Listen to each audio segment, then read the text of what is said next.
የሰው ልጅ ሲወለድ ባዶ እጁን እርቃኑን ነው የሚወለደው። ከዱንያ ሲወጣም ነጭ አቦጅዲ ጨርቅ ቢያገኝ እንጂ ሌላ ጭኖት የሚሄድ ነገር የለም ወደ ቀብሩ ወደ አኺራ። በሁለቱ የድህነት ጊዜዎች መሃል ያለች ዱንያ አለች አትባል። መጀመሪያም የላትም መጨረሻም የላትም። ትልቁ ድህነት የኢማን ድህነት፣ የሥነ ምግባር ድህነት፣ የመልካም ሥራ ድህነት ነው። የዱንያ መኖር አለመኖር ለሙእምን ያን ያክል ቦታ የሚሰጠው የሚያስደንቅ ነገር አለ።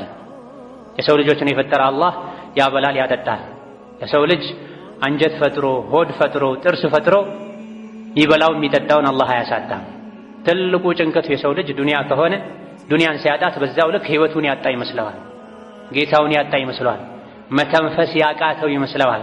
አስቀድሞ ግን ዱንያ የምትመጣ የምትሄድ ናት። ፀሐይ ጠልቃ ወጣ መልሳ እንደምትጠልቀው ዱንያም የመጣች ትሄዳለች፣ ብቅ ጥልቅ ትላለች።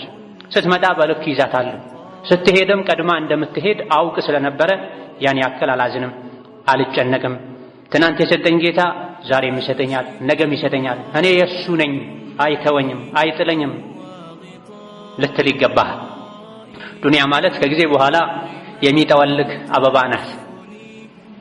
አብቦ አሽቶ አፍርቶ ዛሬ ታጭዶ ይወቃል ሲባል በውርድ በድርቅ በመሰል ነገሮች ተበላሽተው ትናንት እንዳልነበረ የሚሆን ጊዜያዊ መጠቃቀሚያ ናት። ወመል ሐያቱ ዱንያ ኢላ መታዑል ጉሩር እንዳለው አላህ ተባረከ ወተዓላ። ዱንያ ማለት እኮ ጊዜያዊ መጠቃቀሚያ እንጂ ሌላ አይደለችም። ዱንያ ላይ ያሉ ነገሮች ሁሉ ተሰብስበው ወርቁም፣ ጨርቁም፣ ፎቁም፣ ስልጣኑም ሰዎች የሚዋጉለት ነገር ሁሉ ተጨፍልቆ መታዑል ጉሩር ተብሎ ተገልጿል በአላህ ቃል ተባረከ ወተዓላ። መሸንጋያ መታለያ ከጊዜ በኋላ ጥሎ የሚሄድ ዕቃ ናት ዱንያ። ብርጭቆ ናት ትሰበራለች፣ አበባ ናት ትጠወልጋለች፣ ተረግፋለች። በእንዲህ አይነት ጠፊ የሚክድ ጥሎ የሚሄድ ዱንያ ተጠምዳችሁ ለአኼራ ለጀነት ለአላህ ምህረት መጣርን መፍጨርጨርን መሽቀዳደምን አትተው ብሎና ወመል ሐያቱ ዱንያ ኢላ መታዑል ጉሩር ሳቢቁ ኢላ መግፊረቲ ሚን ረቢኩም።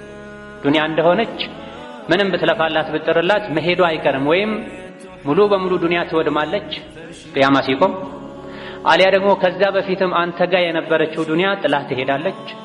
ወይም ደግሞ አጀልህ ደርሶ አንተ ጥላሃት ትሄዳለህ። ከዱንያ መለያት አይቀርም። ወይ እሷ ናት ቀድማ የምትለየህ ወይ አንተ ነህ ቀድመሃት የምትለየው። ጥሎህ የማይሄደው ሀብት ኒዕማ ጸጋ አኼራ ላይ ነው ያለው። አኼራ ላይ ያለውን ጸጋ ለማግኘት ደግሞ እሽቅድድም ያስፈልጋል፣ ልፋት ድካም ያስፈልጋል። ዱንያን በሁለተኛ ደረጃ መያዝ ማስቀመጥ ያስፈልጋልና ዱንያ ጠፊ ዕቃ ናት፣ የምትሰበር ናት ካለም በኋላ ሳቢቁ ኢላ መግፊረቲ ሚን ረቢኩም ብሏል። ይልቅ መቼም ማይክድ ማያልቅ ማይወረስ የማይፈርስ የሆነውን ጀነት ለማግኘት ወደ አላህ ምህረት ተሽቀዳደሙ፣ ወደ ሰፊዋ ጀነት ተሽቀዳደሙ፣ የአላህ ውዴታ ወደሚገኝባት ጀነት ተሽቀዳደሙ ብሏል። ወደ ጀነት እሽቅድድም የሚደረገው በእግር በፈረስ በዘመናዊ መጓጓዣ አይደለም።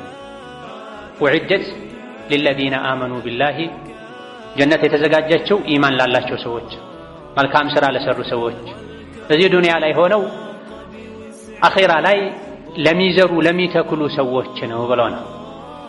እዚህ ዱንያ ለመኖር ያክል ልንሰራ፣ ዋናው ትኩረታችን ጭንቀታችን አኼራ ሊሆን፣ ዱንያን አብዝቶ መንከባከብና ለዱንያ ከልክ በላይ መሮጥ አኼራን እንደሚያስረሳ ተገንዝበን ዱንያን በልክ ልንይዛት ይገባል።